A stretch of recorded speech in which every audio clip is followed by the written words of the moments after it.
Last வீடியோவில் ராமேஸ்வரம் போயிருந்தோம். அதனோட கண்டினியூவேஷன் தான் இது. ஸோ ராமேஸ்வரம்லேருந்து அடுத்ததாக கன்னியாகுமரி போகிறோம். ஸோ போகிற வழியிலேயே ஃபஸ்ட்டாக நாங்கள் வந்துட்டு பாம்பன் பிரிட்ஜ் பார்த்துட்டு போகலாம் அப்படின்னு சொல்லிட்டு நின்று பார்த்துட்டு இருந்தோம். அங்கே நிறையா ரஷ்ஷும் இருந்தது பாம்பன் பிரிட்ஜ் பார்க்குறதுக்காக நின்று கொஞ்சம் நேரம் பார்த்துட்டு. பட் அந்த டைம் வந்துட்டு அது வந்துட்டு ஓப்பன் ஆகலை. ஏன்னா மார்னிங் டைம்ன்றதுனால ஜஸ்ட் பார்க்க மட்டும் செஞ்சோம். பார்த்துட்டு அங்கேருந்து ஸ்ட்ரெயிட்டாக நாங்கள் கிளம்புறது பார்த்தீங்கன்னா கன்னியாகுமரிக்கு. ஸோ ராமேஸ்வரம் டு கன்னியாகுமரிக்கு போகவே 6 hours ஆகிடுச்சிங்க. ஸோ ஃபுல்லாக ட்ராவல் தான். அந்த டைமில் வந்துட்டு அதை முடிச்சுட்டு சன்செட் மிஸ் பண்ணிடக்கூடாது அப்படிங்கிறதுக்காக ஒரு 5:30 போல் வந்துட்டு நாங்கள் ஸ்ட்ரெயிட்டாக வந்து கன்னியாகுமரி பீச் போயிட்டோம். ஸ்ட்ரெயிட்டாக வேறு எங்கேயுமே போகல.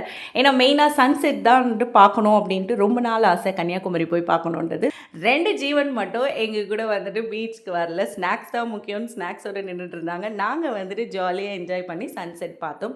ஸோ பாருங்கள் எவ்வளோ அழகாக தெரியுது. ஸோ இது வந்துட்டு ஒரு 6:15 to 6:30 இருக்கும் இது நடக்கும்போது. அப்போ தான் சன்செட் வந்துச்சு. 1 hour விளையாடிட்டு ஃபைனலாக நாங்கள் சன்செட்டும் பார்த்துட்டு அங்கேருந்து பேக்கப் பண்ணிட்டோம். சரி, கன்னியாகுமரியில் வந்துட்டு சின்ன திருப்பதி இருக்குது அப்படின்னு சொன்னாங்க. ஸோ நமக்கு எப்படி வந்துட்டு திருப்பதியில் சாமி இருக்காரோ பெருமாள் இருக்காரோ அதே மாதிரி இங்கே இருப்பார் அப்படின்னு சொல்லியிருந்தாங்க. அதே மாதிரி தான் இருந்தார். ஸ்டெப்ஸும் வந்துட்டு ரொம்பலாம் இல்லை, எல்லாருமே போகிற மாதிரி இருந்துச்சு. ரஷ்ஷும் பார்த்திங்கன்னா ரொம்ப இல்லை. ஸோ நார்மலான ஒரு ரஷ் தான் இருந்தது.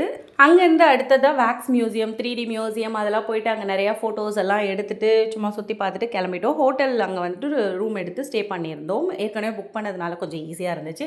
அதுக்கப்புறம் அங்கேருந்து அடுத்த நாள் காலையில் சுசீந்திரம் காலையில் 6 o'clock கிளம்பிட்டோம். அப்போ தான் ரஷ் இருக்காதுன்னு. பார்க்க வேண்டிய கோயில் ரொம்ப ரொம்ப பழமையான பிரம்மா விஷ்ணு சிவன் 3 பேரும் சேர்ந்துருக்கிற ஒரு சூப்பரான கோயில் இது.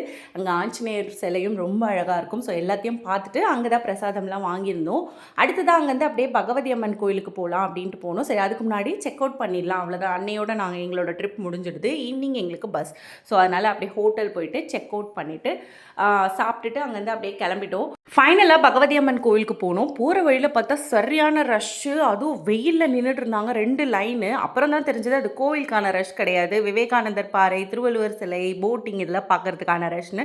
நாங்களும் ஆன்லைனில் புக் பண்ணியிருந்தோம். பட் அதுக்கே ஒரு பெரிய லைன் நிற்குது. ஆன்லைன் ஆஃப்லைன் 2 லைனுமே ரொம்ப பெருசு. அதுவும் அந்த வெயிலில் நின்னோன்னா சத்தியமாக சுருண்டு விழுந்துருவோம். அதுவும் இல்லாமல் நாங்கள் 5 o'clock போகணுன்றதுனால தூரமாக இருந்து திருவள்ளுவரை பார்த்து ஹாய் சொல்லிவிட்டு அங்கேருந்து அப்படியே நாங்கள் பஸ்ஸில் ஏறி கிளம்பிட்டோம்.